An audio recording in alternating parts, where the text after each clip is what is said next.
بسم الله الرحمن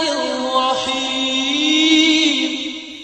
لا حول ولا قوة إلا بالله العلي العظيم أعوذ بالله من الشيطان اللعين الرجيم بسم الله الرحمن الرحيم عظم الله أجورنا وأجوركم باستشهاد سيدنا وإمامنا علي بن موسى الرضا علیہم الصلاۃ والسلام۔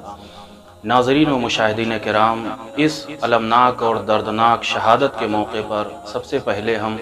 حضرت امام زمانہ علیہ الصلاۃ والسلام کی خدمت میں پرسہ پیش کرتے ہیں۔ اس کے بعد اپنے فقہا اور مراجع اعظام اور مومنین کرام کی خدمت میں ان کے معصوم اور مظلوم امام حضرت امام علی رضا علیہ السلام کی شہادت کا پرسہ پیش کرتے ہیں۔ ناظرین، یہ کس قدر افسوسناک اور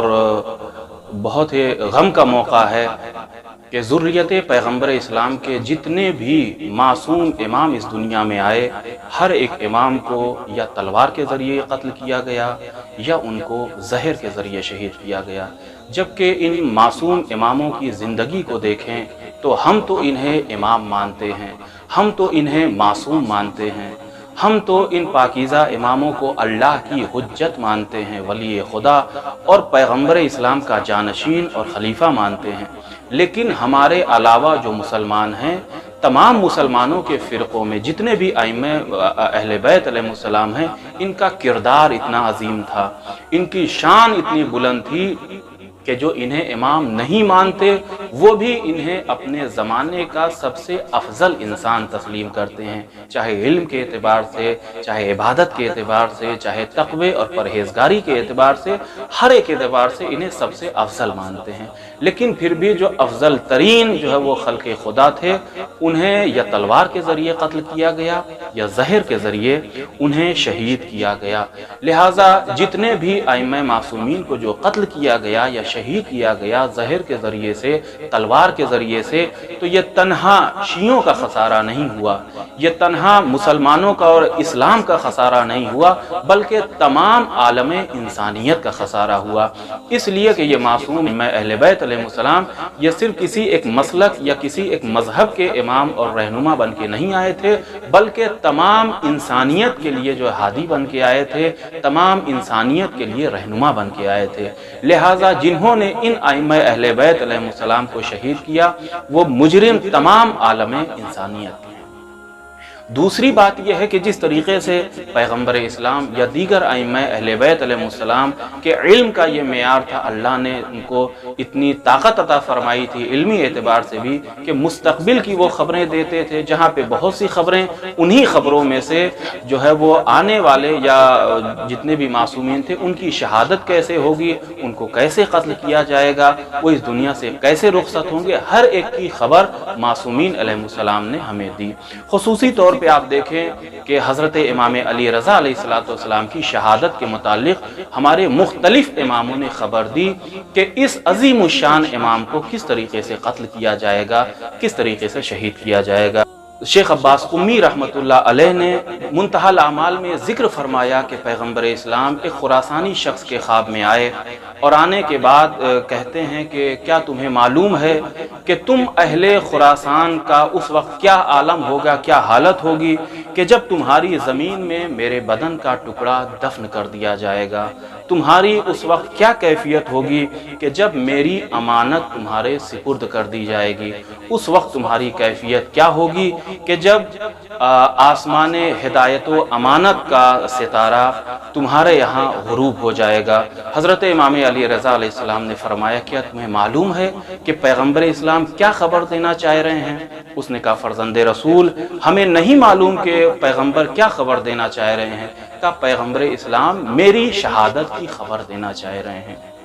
میں پیغمبر اسلام کے جسم کا جو ہے پیغمبر اسلام کے بدن کا ٹکڑا ہوں، اور میں پیغمبر اسلام کی وہ امانت ہوں کہ جسے سرزمین خراسان میں دفن کیا جائے گا، میں اسی امانت و ہدایت کا ستارہ ہوں۔ اس کے بعد امام علی رضا علیہ السلام نے فرمایا کہ یاد رکھنا شیطان کبھی بھی کسی نبی کی شکل میں نہیں آتا، شیطان کبھی بھی کسی امام یا کسی وصی کی شکل میں نہیں آتا، حتیٰ کہ شیطان کسی مخلص مخلص اور بہترین شیعہ کی شکل کو بھی اختیار نہیں کر سکتا۔ تمہارا یہ خواب سچا ہے، اور سچا خواب نبوت کے اسرار میں سے ایک سر ہے، نبوت کے رازوں میں سے ایک راز ہے۔ اس کے بعد شیخ عباس قمی علیہ الرحمن نقل فرماتے ہیں کہ حتیٰ کہ امیر المومنین علی بن ابی طالب علیہ السلام نے بھی فرمایا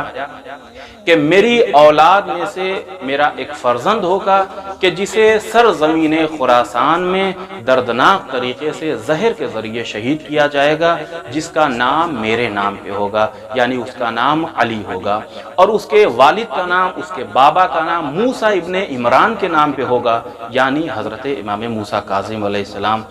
اور اس شخص کو خراسان کی زمین پر جو عالم غربت میں شہید کیا جائے گا، تو اگر اس کی زیارت کوئی بھی انسان، کوئی بھی مرد مومن کرے گا تو اللہ اس کے جو ہے وہ گزشتہ گناہ کو بھی معاف کر دے گا، اس کے آنے والے گناہ کو بھی اللہ معاف کر دے گا۔ پھر شیخ عباس قمی رحمۃ اللہ علیہ ذکر فرماتے ہیں کہ خود امام علی رضا علیہ السلام نے بھی اپنی شہادت کی خبر دی کہ خدا کی قسم، ہم اہل بیت میں سے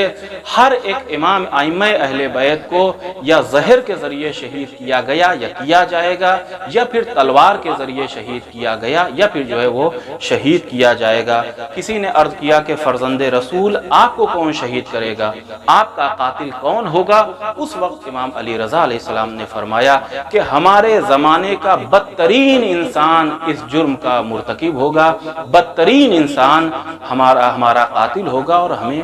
شہید کرے گا اس عالم میں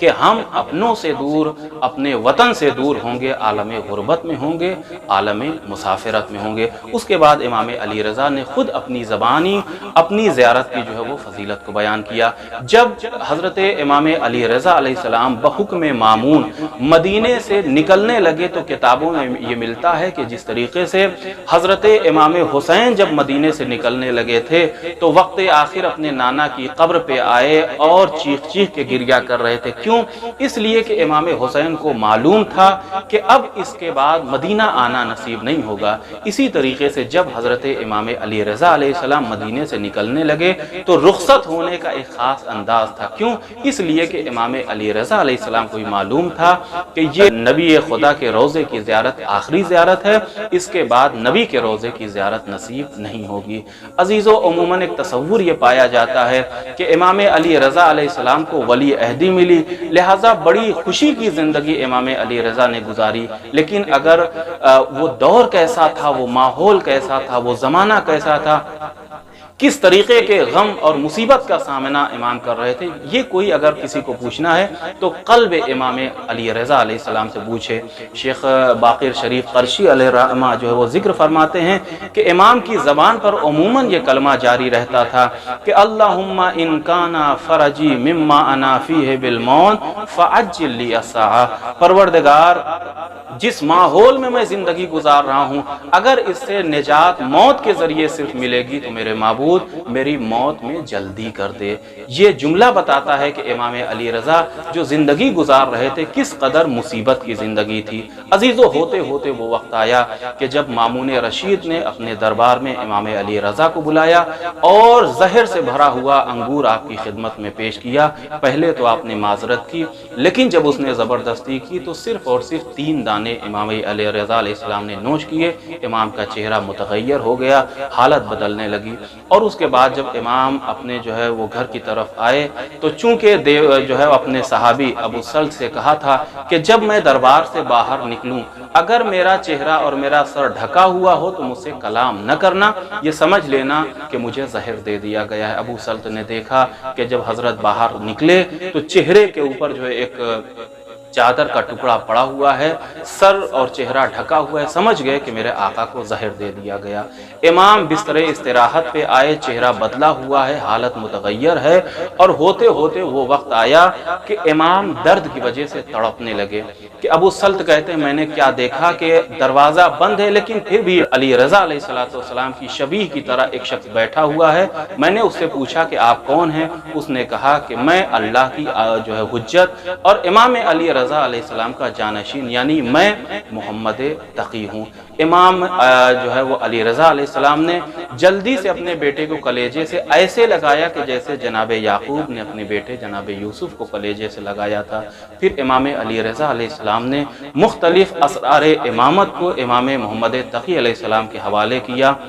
اور دیکھتے ہی دیکھتے امام کے لب خاموش ہو گئے اور امام کی آنکھیں بند ہو گئی، یعنی امام اس دنیا سے رخصت ہو گئے۔ چونکہ امام کو غسل امام دیتا ہے، امام کو کفن امام پہناتا ہے، لہٰذا امام علی رضا کے فرزند امام محمد تقی علیہ السلام نے اپنے بابا کو غسل دیا، کفن پہنایا، اور عزیزو وہ 23 ذیقات تھی سن 203 ہجری کہ جب یہ امامت و عصمت کا 8واں ستارہ سرزمین خراسان میں ہمیشہ